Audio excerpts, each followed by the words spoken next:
Jadi itu kita punya tugas untuk menggerakkan KL pusat, provinsi, kabupaten kota. Yang Itu berkaitan dengan kepemudaan ya, yes. isu-isu kepemudaan. Jadi harus bergerak tanpa pergerakan dari semua komponen itu, ya gimana kita mau berdaya saing, gimana kita ngatasi pemuda yang jumlahnya 64 juta lebih, Ya. 23% penduduk Indonesia pemuda. Ya. Bonus demografi kekuatannya di pemuda. Pemuda. Jadi mesti kita siapkan pemuda yang punya daya saing.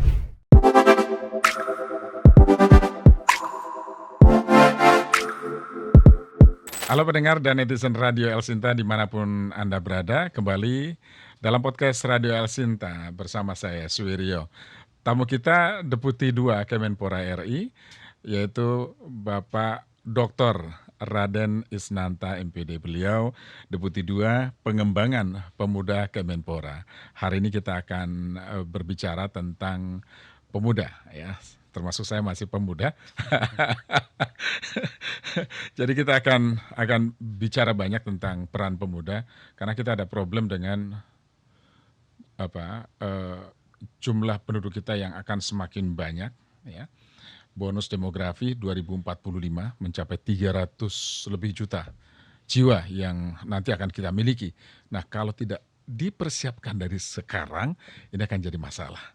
Nah, untuk itu di studio podcast sudah hadir Bapak Dr. Raden Isnanta. Saya langsung sapa, Pak Isnanta, apa kabar? Saya panggilnya Pak Raden atau Pak Isnanta nih? Bebas. Bebas ya. Kita salam pemuda dulu. Salam pemuda bagaimana, Pak? Maju jauh. Maju. Wah, maju. Oke, salam pemuda. Kalau salam komando begini, Pak ya. Komando begini. Pemuda juga gini. Pemuda gini juga. Oke, Pak Isnanta, terima kasih sudah hadir di studio podcast.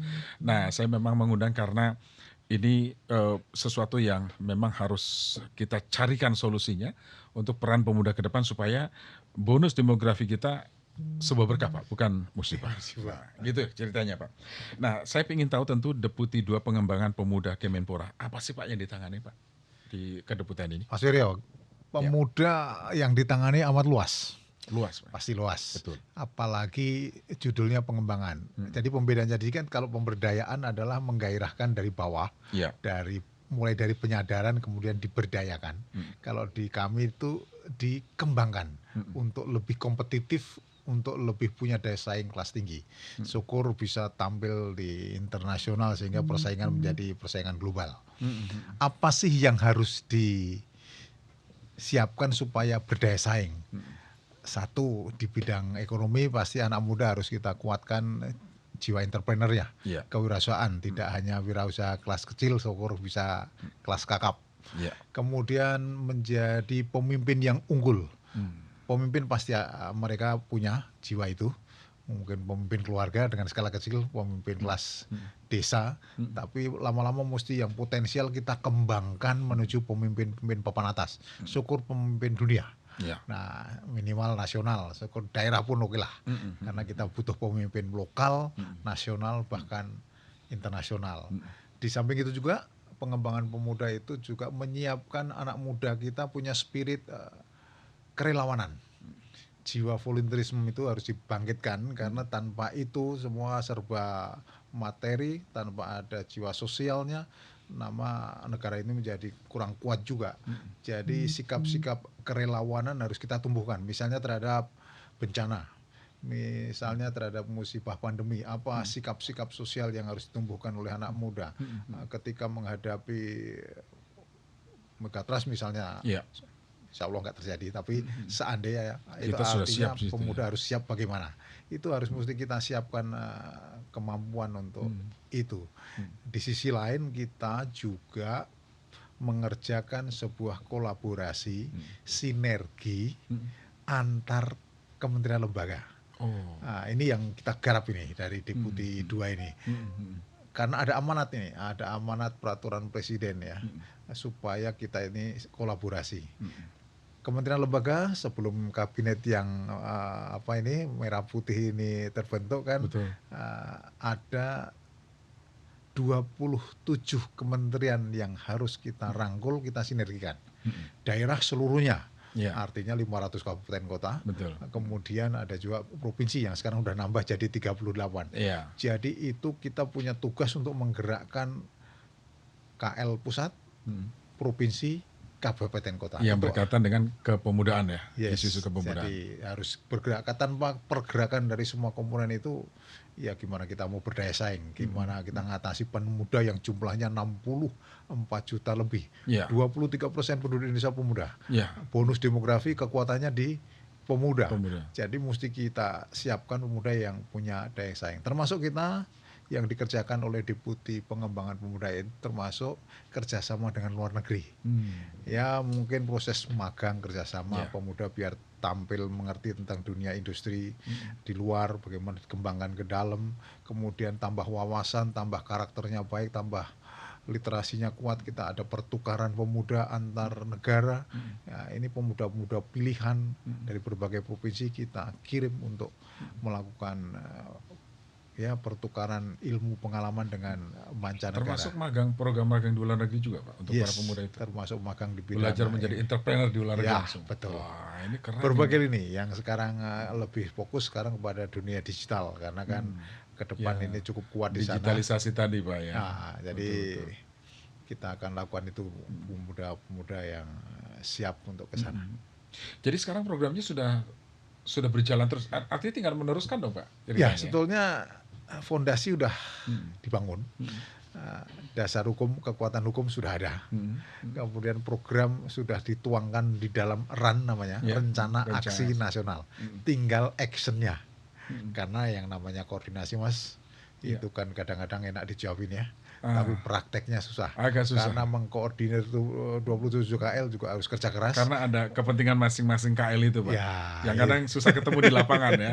Kalau pada tataran pimpinan kadang enak Pak. Enak. Ada menyamakan disposisi beda lagi gitu ya. Nah mengatasi yang seperti itu bagaimana Pak? Apakah ada keluhan juga dari bawah misalnya agak sulit nih kita koordinasi dengan. Nah jurus yang saya tempuh terakhir ketika formal itu nggak tembus-tembus atau tembusnya tipis-tipis, kita coba pendekatan non formal. Angkat telepon langsung. Kadang kita ya sambil ngopi gitu, kemudian sambil sarapan pagi, atau kadang sambil main tenis atau sambil main olahraga yang lain, kita bisa komunikasi intensif dengan kementerian lain, dengan daerah, dengan provinsi.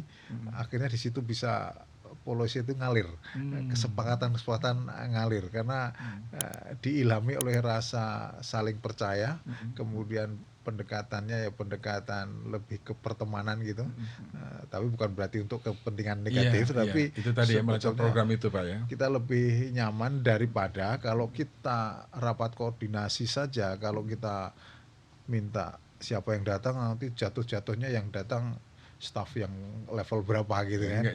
Bukan decision maker-nya kadang ya. Nah, akhirnya kan masih lama bertele-tele. Masih nunggu laporan. Nah, itu akhirnya tidak. Jadi yang sifatnya urgent harus segera ditangani itu lobby-lobby tadi ya. Bareng olahraga, sarapan atau apa, memastikan program itu jalan sesuai dengan perintah dari menteri atau apa gitu, rencana bahkan dari presiden, karena rencana aksi itu udah ditetapkan oleh presiden. Ini loh KL ini ngerjakan ini, bupati ngerjain ini, wali kota ini, gubernur ini. Kemudian stakeholder yang dirangkul siapa.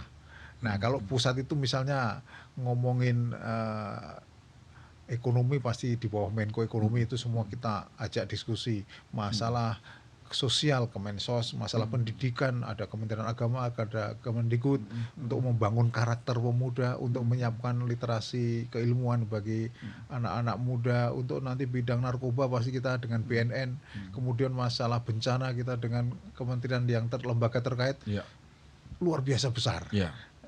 Pak, saat ini pemuda kita dalam kondisi seperti apa Pak sekarang Pak, di tengah tantangan yang begitu sangat kompleks? Potret pemuda, kalau kami memotretnya kan lewat pengukuran indeks pembangunan pemuda. Setelah dipotret, ternyata perkembangannya agak tipis-tipis saja. Perkembangan naik, sekarang skor terakhir di indeksnya 2023 itu pada angka 56, artinya 0,56. 0,56. Artinya untuk berdaya saing minimal kami harus memasang angka di atas 70. Jadi ini kalau perkembangan dari tahun ke tahun itu cuma digitnya 1 aja atau 2 naiknya, ini kan rasanya harus gas kembali supaya benar-benar setiap lompatan tahun itu ya minimal naik 5 digit, sehingga pada 5 tahun terakhir itu atau syukur sampai 45 itu tahun 2045 itu kita bisa mencapai ke sana. Itu ukuran. Jadi masih lemah di segala lini. Terutama yang paling rendah adalah lapangan kerja. Kemudian yang rendah lain adalah kepemimpinan. Leadership tadi. Leadership. Jadi dimanapun tempat berada, leadership itu kan perlu. Sampai di urusan leadership keluarga saja juga perlu kan. Apalagi leadership membangun republik, membangun kabupaten kota, membangun provinsi, membangun kemajuan perusahaan, itu juga perlu leadership. Jiwa leadership itu dan kemampuan lead itu juga perlu kita bangkitkan. Angka partisipasi untuk diskusi saja masih rendah. Untuk usul aja sekedar, apalagi debat diskusi. Maka kita sekarang itu dorong kesempatan-kesempatan untuk melakukan anak muda, kita berikan kebebasan untuk berekspresi, berdiskusi tanpa apa-apa dicurigai hal yang itu dianggap menakutkan gitu. Jadi biar mereka terbiasa menyampaikan ide, menyampaikan gagasan, tapi juga biasa juga menerima gagasan, ide dari lain. Itu proses diskusinya. Maka kita sekarang juga punya program unggulan namanya Klub Berkawan buat anak muda. Klub Berkawan. Klub Berkawan itu bersama cendekiawan.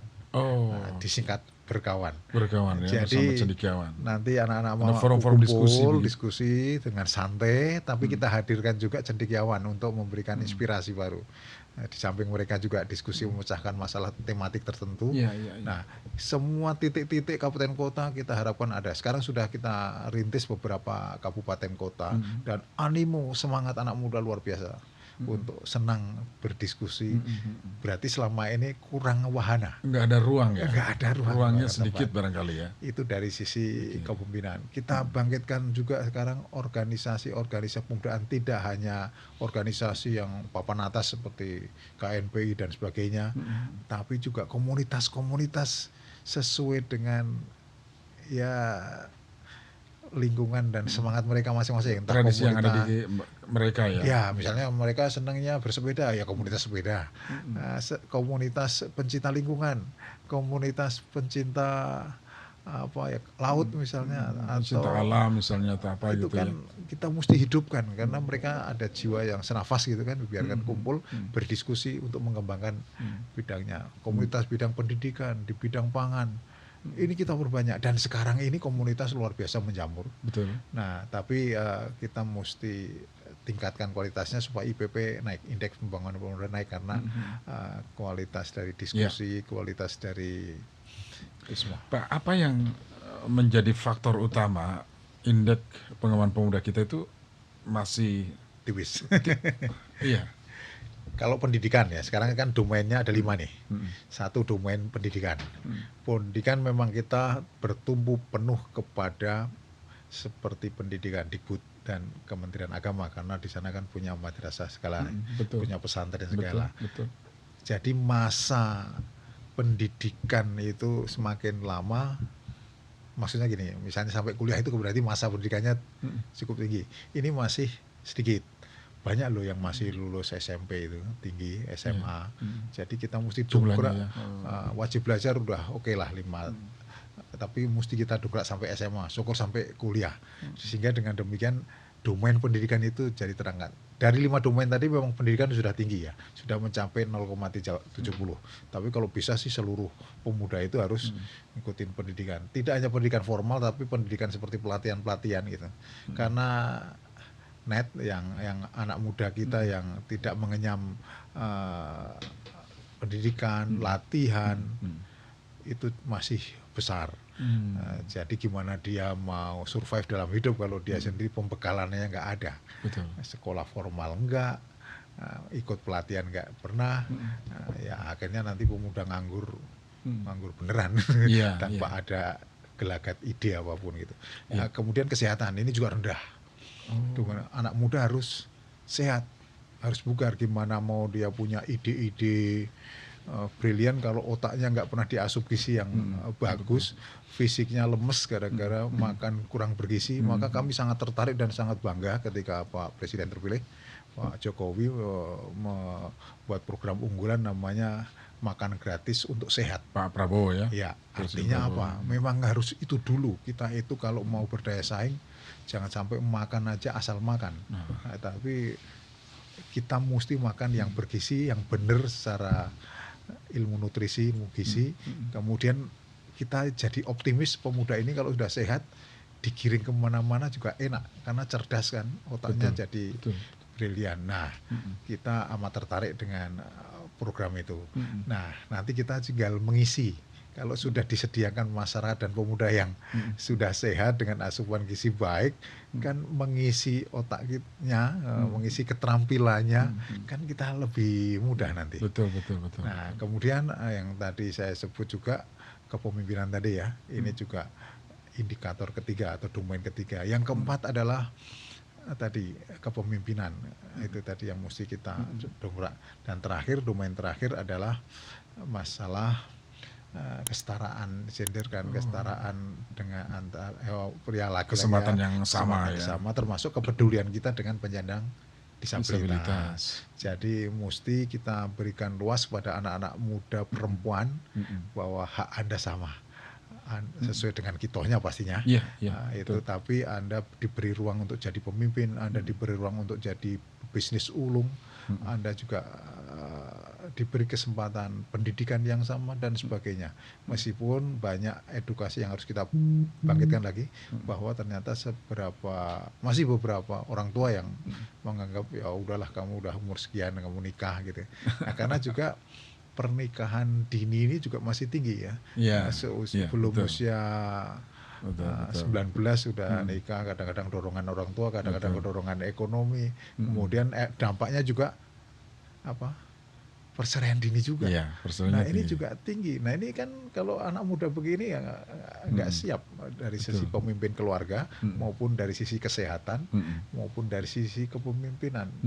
Nah ini juga kesetaraan antara laki-laki perempuan itu harus kita bangkitkan. Di samping utamanya adalah kita juga membangun karakter pemuda. Fondasi itu jadi ilmu wawasan kita kuatkan, tapi karakter tetap harus dikuatkan. Karena dua itu harus beriringan menjadi fondasi segalanya. Kalau jadi pemimpin cerdas, tapi cerdas yang berkarakter.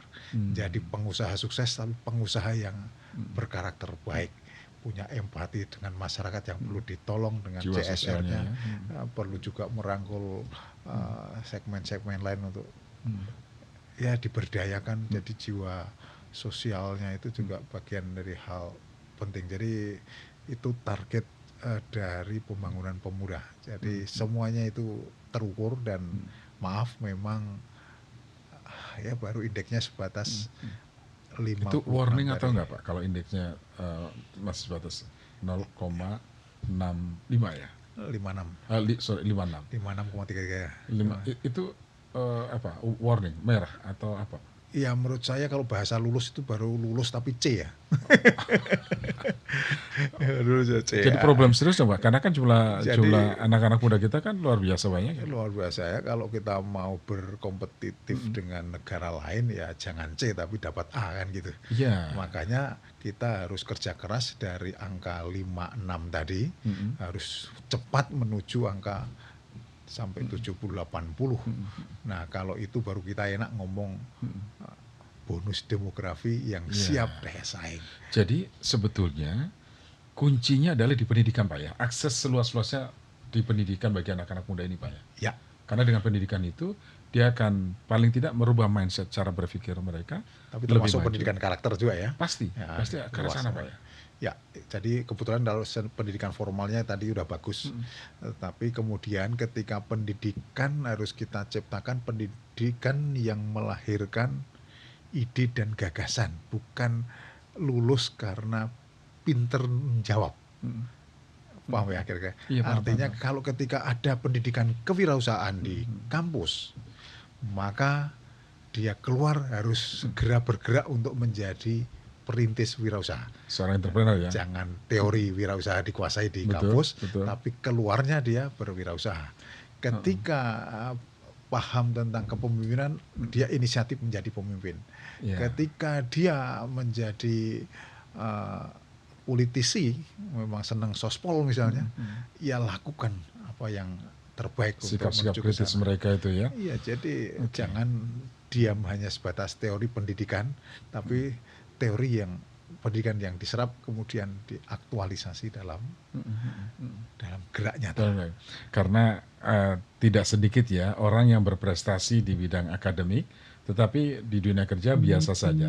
Tetapi ada juga orang yang biasa-biasa saja di bidang akademik, tetapi di luar tenaga kerja atau di bidang pekerjaan mereka prestasi luar biasa, bisa jadi entrepreneur dan lain sebagainya. Betul. Itu Pak ya yang. Jadi memang kita harus yakini bahwa IQ kan penting, tapi EQ lebih penting untuk menuju karir yang lebih tinggi. Karena spirit bahwa jiwa sosial, spirit segalanya tadi itu di emotional question ya. Kalau hanya IQ, hanya cerdas menjawab pertanyaan, ngitung-ngitung, tapi tidak cerdas menangkap lingkungan, tidak cerdas menangkap peluang bisnis, tidak adaptif gitu ya. Tidak adaptif. Ya akhirnya ya kalah ternyata yang tadi biasa-biasa di sekolahan, tapi kok jadi dia menjadi orang hebat.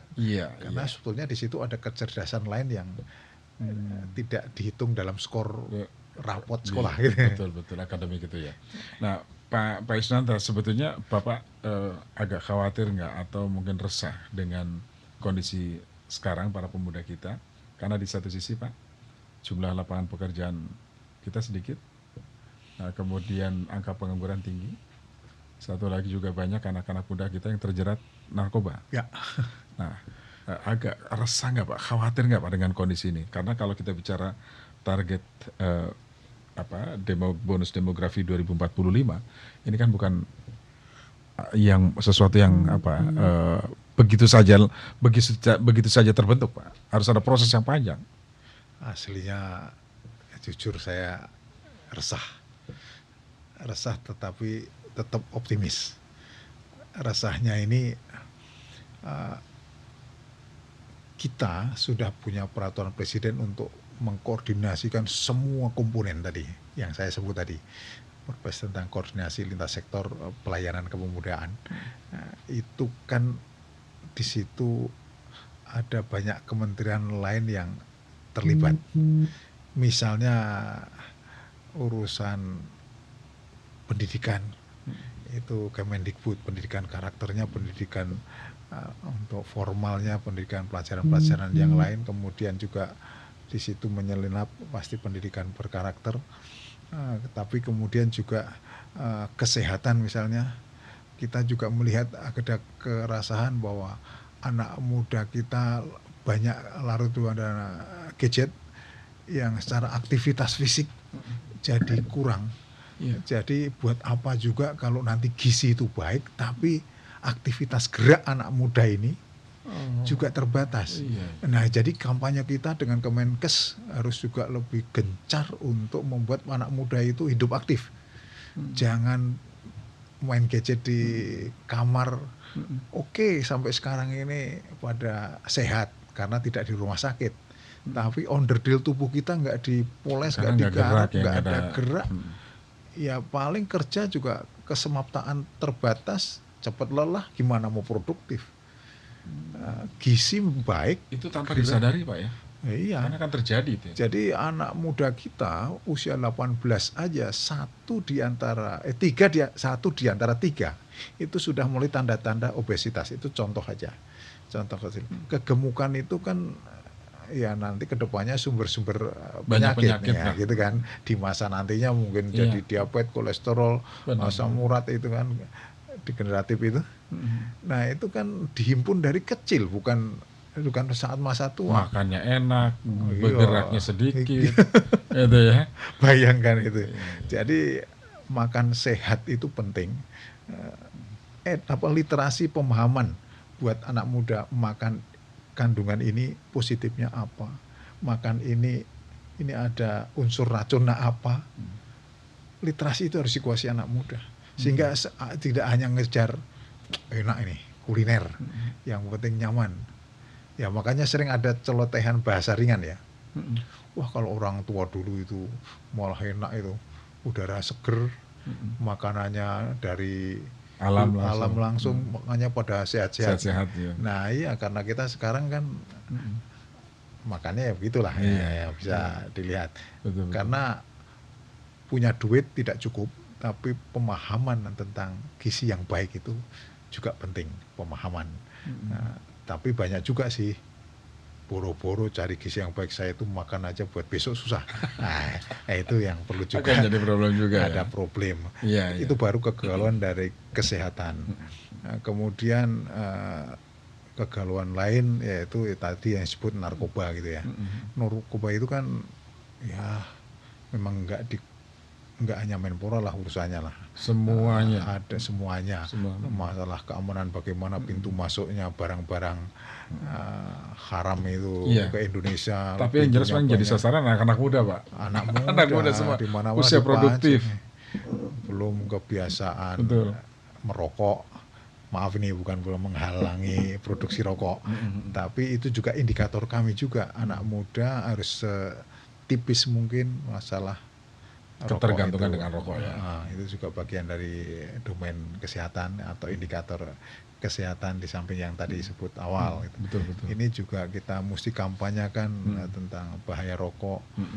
Jadi ini juga anak muda kan merasa tren juga, kalau nggak ngerokok nggak dewasa, nggak jantan, nggak. Nah ini repot itu saya. Ini berarti memang usia beranjak muda ini Pak yang kritis. Masih galau ya, kritis. Nah, artinya kedeputian Bapak juga harus sering turun ke kampus-kampus, mengedukasi, turun langsung ke sana gitu. Setuju, dan ini mulai tahun kemarin saya coba banyak pintu harus kita masuk. Satu, kita contoh kerjasama dengan BKKBN. Kita masuk acara Goes to Campus. Sebelum KKN ada pembekalan. Kemudian kami masuk bagaimana membekali calon pemuda yang mau ke desa ini, dibekali tentang kepemimpinan, tentang cara merencanakan sebuah program, bahkan kesiapan tentang mengikuti masa calon keluarga. Nah itu semua ada pembekalan, dan kami ikut yang program dari BKKBN tadi, kerja sama Dikti. Kemudian menyiapkan mahasiswa. Kemudian ada juga kita siapkan, kan Dikbud sudah mencanangkan kuliah kewirausahaan itu wajib. Nah kami masuk aja di situ. Kita bantu. Karena cocok itu ya, links ya. Karena jalur mahasiswa ini kan calon pemimpin, mahasiswa juga calon yang potensi untuk menjadi bisnismen, menjadi wira muda berjaya, maka kita masuk ke sana. Tidak hanya kuliah aja yang kita kejar, tapi benar-benar kita turunkan tokoh-tokoh sukses wira muda, sukses berusaha untuk menginspirasi turun ke sana. Termasuk dosennya kita garap. Jangan sampai dosen hanya sekedar ngajar kewajiban selesai. Tapi bagaimana cara ngajarnya, metodologi, contoh-contoh sukses itu kita lakukan. Kemudian kita berdayakan juga di luar, ini pemuda yang di kampus itu tadi. Ada pemuda yang lewat organisasi kepemudaan. Kita optimalkan organisasi kepemudaan yang udah punya jaringan sampai kabupaten kota. Jadi pemuda itu kan intinya kan ada yang di kampus, ada yang di luar, intinya itu. Nah, kalau ya di tempat lain kan di dalam keluarga ya anggap aja kita bekali sebelum masuk keluarga. Kita kerjasama dengan Kementerian Agama, misalnya ada pembekalan sebelum mengalami pernikahan itu kan. Ada pranikahnya gitu ya. Itu juga Kementerian Agama sudah kita datangi, ayo kita kerja bareng, pembekalan buat anak, bukan hanya sekedar meceng-meceng foto session yang gaya-gaya, tapi dia punya literasi yang bagus tentang merintis keluarga yang benar dan baik. Betul. Jadi dari situ muncullah jiwa kreatif mereka, anak-anak muda ini ya. Jadi lebih siap lagi, kreativitas mereka dapat, jiwa entrepreneurnya dapat dari pelatihan-pelatihan seperti itu. Betul. Jadi nanti keliling ke Indonesia dong Pak? Saya siapkan mentor-mentornya dulu. Sudah dilakukan, baik pemuda pelopor, itu semua provinsi, pilihan-pilihan dari daerah diambil terbaik, masing-masing. Ambil untuk kita tambahi ilmunya, pengalamannya untuk dia jadi mentor-mentor di daerah. Nah, kemudian kita kerjasama dengan dinas, kita yakinkan kepada dinas dan bupati, wali kota yang real punya pemuda itu itu tentang Anda punya perintah dalam Perpres nih. Bahwa Anda juga bagian pelayanan pemudaan, tugasnya ini nih, dinas-dinas terkait, ada dinas pariwisata, dinas yang membidangi UMKM, ekonomi, dinas sosial, dinas ini semua harus digerakkan. Ini tugas bupati yang ada dalam Perpres, gubernur juga demikian, wali kota juga demikian. Artinya ini kita sedang dalam PR besar, yaitu menggerakkan potensi organisasi pemerintahan daerah tadi dan organisasi kepemudaan tadi, termasuk lewat pramuka. Nah, pramuka kan juga jaringannya sampai tingkat kecamatan. Betul. Nah, lewat pintu-pintu itulah kita akan masuk tentang bagaimana pemuda itu siap berdaya saing, baik bisnisnya, baik jiwa pemimpinnya, jiwa kepeloporannya, dan tambah wawasannya, tambah karakternya yang baik. Ini lewat pintu-pintu itu. Nah, kalau itu pintu-pintu dan organisasi itu kita berdayakan, kami optimis 64 juta pemuda tadi akan teredukasi, akan termotivasi, akan kesentuh oleh tangan kita. Nah, itu. Pak, kalau arahan dari Mas Menteri mengenai kepemudaan ini harus diapakan dan bagaimana menguatkan mereka, karena kan jangan sampai misalnya hanya sekali, 2 kali, mereka kan perlu terus diingatkan, mereka perlu diberi wadah, Pak. Nah, ini yang kadang jadi problem di daerah, Pak. Ya, ini yang harus terus dimotivasi oleh pusat, daerah juga harus terus memberikan ruang itu. Yang kemarin dalam puncak acara Hari Sumpah Pemuda, yang baru lalu, Oktober, ini sudah jelas statement dan dari Pak Presiden yang diwakili oleh Pak Menko, termasuk yang disampaikan oleh Pak Menteri kita, Mas Dito. Kolaborasi, itu kan satu kan saya. Suruh kerjasama. Yang kedua, menguatkan sistem pentahelix untuk menjalankan kolaborasi itu. Nah, apa itu pentahelix yang minimal 5 itu tadi? Satu, pemerintah harus kuat, dinas-dinas yang ada di daerah maupun pusat KLK yang ada, karena melayani pemuda itu tidak hanya satu dinas pora saja, tapi dinas-dinas yang itu pemerintah. Yang kedua, media. Tanpa media kita nggak bisa berbuat apa-apa untuk menjangkau masyarakat, untuk mengedukasi masyarakat. Yang ketiga, para pakar yang sukses untuk membantu, menginspirasi dan mengedukasi, mengiringi kami itu kepakaran di bidang masing-masing. Pakar bidang agama, pakar bidang pendidikan, pakar bidang sosial, ekonomi.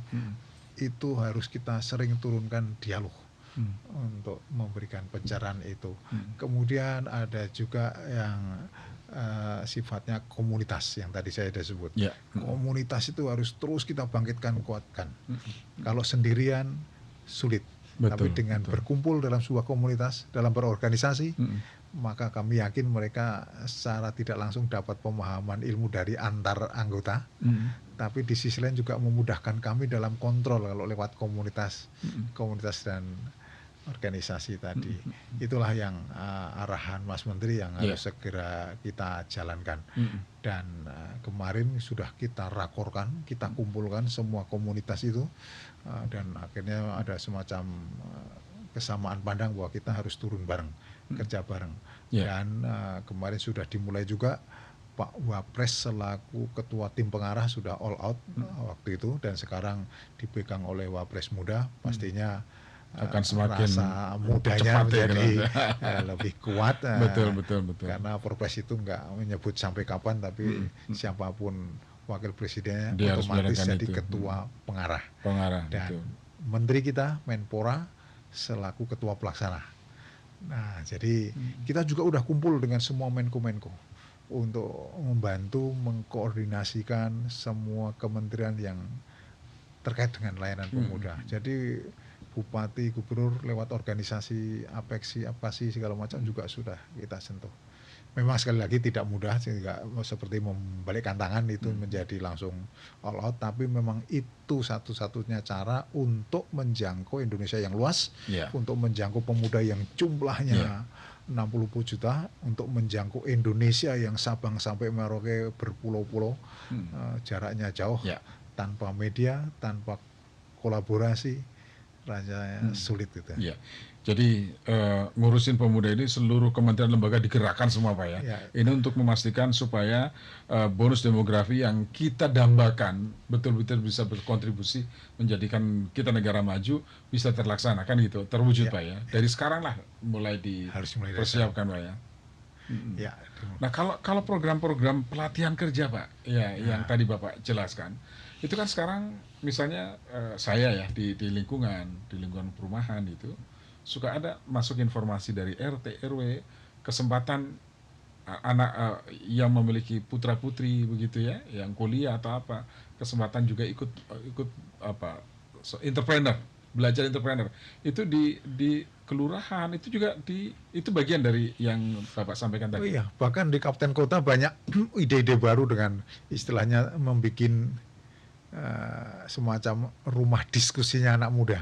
Jadi itu seperti yang sudah ramai itu di Nganjuk, ada yang di Sleman, ada yang di Jayapura, ada yang di Ambon, ada yang di Labuan Bajo itu juga ada, itu Manggarai Barat, ada juga Banjarmasin. Itu sudah membuat semacam ekosistem tadi yang tadi saya sebut, yang pentahelik tadi, dibangun ekosistem, terus kemudian anak muda disediakan ruang untuk diskusi, kemudian balai-balai latihan itu juga dibuka untuk mereka, untuk nambah keterampilannya, dan juga proses magang keluar juga, bahkan kabupaten kota ada yang konsen seperti di Bengkulu Tengah, itu bupatinya konsen banget untuk anak-anak muda di sana langsung magang di luar untuk pulang kembali nantinya menjadi orang yang punya entrepreneurship yang kuat gitu. Nah, ini salah satu juga ide bagus menurut saya, membangun sumber daya manusia. Itu dibiayain oleh Pemdas, oleh kabupaten kota itu. Nah, jadi menyiapkan sumber dayanya itu benar-benar lebih nomor satu daripada harus membangun infrastruktur yang mereka, ya itu juga penting, tetapi membangun sumber daya manusia, kuncinya untuk berdaya saing adalah SDM menurut saya. Dia sadar betul penguatan SDM di situ ya Pak. SDM itu yang harus dikuatkan. Nah ini barangkali yang harusnya bisa jadi pilot project untuk daerah-daerah lain, Pak. Investasi SDM dalam rangka 2045 tadi. Itu betul. Harus SDM yang kuat. Memang dibarengi infrastruktur. Nah sekarang untuk bisnis pun kalau tidak ada infrastruktur masih ada jalan lain, misalnya lewat internet, lewat itu juga orang bisnis juga bisa jualan digital, juga main digital juga tidak terlalu modal besar untuk ini, tapi kemampuan dia mempromosikan, kemampuan membaca pasar, kalau itu kan perlu edukasi bagus, tidak harus berkata kalau mau bisnis semakin modal besar semakin itu bisnisnya makin moncer gitu. Itu kuno itu kuno gitu Pak ya. Jadi sekarang ide dan inovasi itu yang paling penting. Kolaborasi kuncinya betul itu Pak. Kolaborasi. Karena dia bisa sinergi dengan siapapun di situ, memudahkan, karena semakin banyak juga orang yang punya kepentingan yang sama kan semakin bagus Pak. Nah problem lain Pak soal lingkungan Pak. Lingkungan kita nggak baik-baik saja sebetulnya Pak. Nah ini gimana nih Pak, peran pemuda Bapak arahkan juga supaya peduli juga dengan lingkungan? Ya baru aja kita diskusi dengan seluruh dunia di Cina tentang lingkungan. Di anak muda kita utus 7 orang masing-masing negara, dan ternyata itu problem dunia juga ya. Betul. Tentang pemanasan global, tentang ya ekosistem lingkungan yang begini, dan sekarang kita harus lakukan juga penyadaran anak muda tentang bahaya itu, bahaya udara, bahaya panas, bahaya segalanya itu, karena diawali dari pemahaman dulu. Kalau dia nggak paham gimana dia mau sadar melakukan, menindak gitu. Nah, dan kami coba kemarin membuka sebuah lomba anak muda yang peduli lingkungan, salah satunya, dan ternyata banyak juga anak-anak pesertanya. Dia peduli terhadap sampah untuk dirubah menjadi hal produktif. Ide-ide banyak banget ternyata. Sampah jadi kompos, sampah jadi ini, sampah jadi itu baru jadi sampah. Kemudian lingkungan, bagaimana ada anak-anak muda bikin proyek bersih-bersih kali, proyek kumpul-kumpul bersih laut. Itu kepedulian itu luar biasa, dan itu salah dua pemenang lomba itu. Jadi barang nggak kepake bisa dijadikan barang produktif. Itu ternyata ide-ide brilian dari anak muda. Tentu pastinya tidak serta-merta dia langsung disontek, pasti harus ada wawasan yang luas untuk menemukan ini jadi ini. Itu kan kimianya harus paham, ilmu lain juga harus paham. Nah, ini proses dari sisi pendidikan, latihan, contoh itu. Nah, itu harus dibangun dari bawah, nggak ujuk-ujuk atau tiba-tiba langsung dia peduli dengan lingkungan. Wawasannya, pemahamannya tentang lingkungan, dan resikonya kalau misalnya pemanasan global itu resikonya gimana, sampah yang menumpuk resikonya gimana, itu mesti dipahamkan di anak muda sekarang. Betul. Nah, Pak, bicara soal pengembangan pemuda kan tujuannya agar anak-anak muda kita lebih berdaya saing. Mereka adaptif dengan perubahan sekarang. Mereka juga inovatif, dan dengan bekal yang mereka miliki, mereka juga bisa menjadi entrepreneurship, kan gitu, Pak. Jadi akan jadi pemuda yang produktif, kira-kira begitu, Pak, ya. Sehingga kita nggak perlu resah lagi bonus demografi kita 2045 nanti, Pak. Kira-kira ini PR berat Pak Isnanta nih kayaknya nih, Pak. Jadi betul, kalau soal kolaborasi juga ini salah satu kunci, Pak, ya.